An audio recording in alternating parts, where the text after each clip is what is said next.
Magandang araw mga kalabon.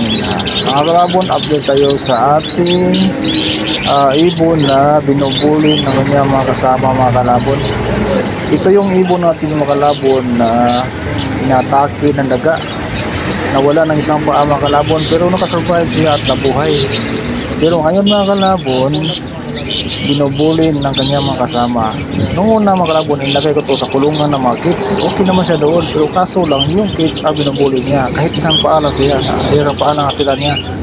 Kaya ibinalik ko siya sa mga African, na kulungan ng African. Ang nangyari mga kalabon, pinagkukulungan siya. Yan, ganyan ang nangyari sa kanyang ulo mga kalabon.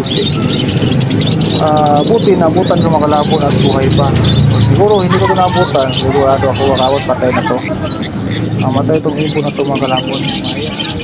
Sayang naman itong fire blue na perso. Gusto ko naman gawing breeder to kahit isa lang ang paa. Ito naman ito mga kalabon. Kaya sama ko sa kaya naglilindip na ibon ito mga pekan para mapisa ng maayos. Yan mga kalabon. Kawawa mga kalabon. So buti na lang na hindi namatay siya. Hindi natuluyan mga kalabon. Magandang klase itong ibon ng mga kalabon. Kaso lang wala akong extra cage para pwede na ito. Maraming salamat mga kalabon. God bless.